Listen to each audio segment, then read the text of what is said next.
தேவனுக்கே துதி கனம் மகிமை உண்டாவதாக. அன்பான யூடியூப், பேஸ்புக், வாட்ஸ்அப் நண்பர்களே, உங்கள் யாவரையும் ஆண்டவராக இயேசு கிறிஸ்து நாமத்தினாலே தேவக்கரம் ஊழியங்கள் சார்பாக வாரம் ஒரு செய்தி நிகழ்ச்சி உங்கள் வாழ்த்து வரவேற்கல. சந்தோஷமா இருக்கிறீங்களா? நீங்கள் எல்லாரும் சந்தோஷமா இருப்பீர்கள் கர்த்தருக்குள் விசுவாசிக்கிறேன். இந்த நாளிலும் செய்திக்கு நேராக நான் எடுத்துக்கொண்ட தலைப்பு பரிசுத்தமாய் வாழ்வது எப்படி, ஹவு டு லிவ் ஹோலி. அதற்கு ஆதாரமாக எடுத்துக்கொண்ட வசனம் 1 பேதுரு 1:16 நான் பரிசுத்தர் ஆகையால் நீங்களும் பரிசுத்தராய் இருங்கள். B Holi because I am Holi. இன்றைக்கு அநேகர் பரிசுத்தமாய் வாழ்வது கேள்விக்குறியாக இருக்கிறது.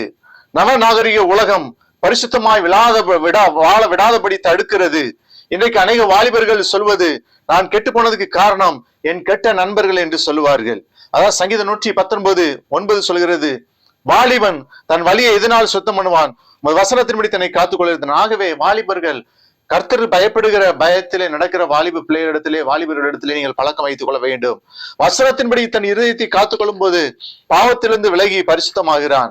வெளிப்படுத்தல் 22:11-12 அநியாயம் செய்கிறவன் அநியாயம் செய்யட்டும், அசுத்தமாய் இருக்கிறவன் அசுத்தமா இருக்கட்டும், நீதியிலோ நீதி செய்யட்டும், பரிசுத்தமுள்ள பரிசுத்தமாகட்டும் என்று சொல்லி பார்க்கிறோம். இதோ சீக்கிரமாய் வருகிறேன், அவனுடைய கிரியிலுடைய அவனுக்கு நான் அளிக்கும் பலன் என்னோடு கூட வருகிறது. பரிசுத்தத்தின் முன்மாதிரியாக தேவன் இருக்கிறார். நாம் பரிசுத்தத்தின் மேல் நம்மை விட அதிக அக்கறையுள்ளவராக தேவன் இருக்கிறார். பவுல் கொரிந்தியருக்கு எழுதுகிறார், 2 கொரிந்தியர் 7:1 இப்படிப்பட்ட வாக்கு தத்தங்கள் நமக்கு இருக்கிறபடியினால் பிரியமானவர்களே, மாம்சத்தில் ஆவியில் உண்டான எல்லா அசுசியும் நீங்க நம்மை சுத்திகரித்து கொண்டு பரிசுத்தமாகுதலை தெய்வ பாயத்தோட பூர்ணமாக்க கடவுள் என்று சொல்லி பார்க்கிறோம். பரிசுத்தமாய் வாழ தேவனிடத்துல ஜெபிக்க வேண்டும்.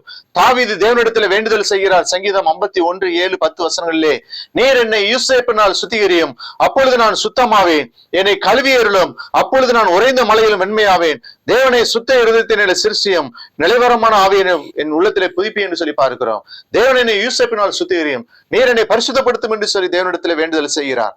2வது, நாம் தேவனுடைய வசனமாகிய ஒளியில் நடக்க வேண்டும். பரிசுத்தமாய் வாழ்வது எப்படி?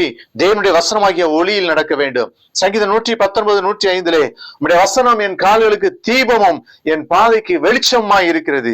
ஆம் பிரியமானவர்களே, 1 யோவான் 1:7 அவர் ஒளியில் இருக்கிறது போல நாமும் ஒளியிலே நடந்தால் ஒருவரோடு ஒரு ஐக்கியப்பட்டு இருப்போம். அவருடைய குமாரனாகிய இயேசு கிறிஸ்துவின் ரத்தம் சகல பாவங்கள் நீக்கி நம்மை சுத்திகரிக்கும் என்று சொல்லி நாம் பார்க்கிறோம். யோவான் 17:17 உம்முடைய சத்தியத்தினாலே பரிசுத்தமாக்கும், உம்முடைய வசனமே சத்தியம். அவருடைய வசனத்தினாகிய ஒளியிலே நடக்க வேண்டும் என்று சொல்லி நாம் பார்க்கிறோம். 3வது, பரிசுத்தமாய் வாழ உபவாசம் இருந்து ஜெபிக்க வேண்டும். யோவேல் 2:15 சீயோனிலே எக்காலம் ஊதுங்கள், பரிசுத்த உபவாச நாளை நியமியுங்கள் என்று சொல்லி நாம் பார்க்கிறோம். யோசுவா ஜனங்களை நோக்கி உங்களை பரிசுத்தம் பண்ணி கொள்ளுங்கள், நாளைக்கு கர்த்தர் உங்கள் நடுவில் அற்புதங்களை செய்வார் என்றார். யோசுவா 3:5 பார்க்கிறோம். 1 தெசலோனிக்கேயர் 5:23 சமாதானத்தின் தேவன் தாமே உங்களை முற்றிலும் பரிசுத்தமாக்குவாராக. உங்கள் ஆவி ஆத்மா சரீரம் முழுவதும் நம்முடைய கர்த்தராகிய இயேசு கிறிஸ்து வரும்போது குற்றமற்றதா இருக்கும்படி காக்கப்படுவதாக. ஆம் பிரியமானவர்களே, ஆவி ஆத்மா சரீரம் முழுவதும் நாம் பரிசுத்தமாய் காத்துக்கொள்ள வேண்டும். உள்ளான வாழ்க்கையும் வெளிப்புற வாழ்க்கையும் பரிசுத்தமாய் இருக்க வேண்டும். யாத்திராகமம் 19:10-11 பின்னும் கர்த்தர் மோசேயை நோக்கி, நீ ஜனங்களிடத்தில் போய் இன்றைக்கும் நாளைக்கும் அவர்களை பரிசுத்தப்படுத்து, அவர்கள் தங்கள் வஸ்திரங்களை தோய்த்து 3ஆம் நாளைக்கு ஆயத்தப்பட்டிருக்க கடவர்கள். 3ஆம் நாளில் கர்த்தர் சகல ஜனங்களுக்கு பிரத்யட்சமாக சீனா மலையின் மேல் இறங்குவார். ஆம் பிரியமானவர்களே, உள்ளான வாழ்க்கையும் வெளிப்புற வாழ்க்கையும் பரிசுத்தமாய் நாம் வைத்துக் கொள்ள வேண்டும். நம்முடைய ஆடையை பரிசுத்தமாய் துவைத்து வைத்துக் கொள்கிறது போல உள்ளான வாழ்க்கையை பரிசுத்தமாய் துவைத்துக் கொள்ள வேண்டும். ஆடை உடுத்தும் பொழுதும் நாம் நீட்டாக இருக்க வேண்டும். பிரியமானவர்களே, மோசேயும் ஆரோனும் பரிசுத்தமாய் இருந்ததினால் கர்த்தரின் சத்தம் கேட்டார்கள், கர்த்தரின் மகிமையை ஜனங்கள் கண்டார்கள் என்று சொல்லி பார்க்கிறோம். ஏசாயா 6:2-3 சொல்லுகிறது, சேராபீன்கள் அவருக்கு மேலாக நின்றார்கள், அவர்கள் ஒவ்வொருவனுக்கும் ஒவ்வொரு சட்டைகள் இருந்தன.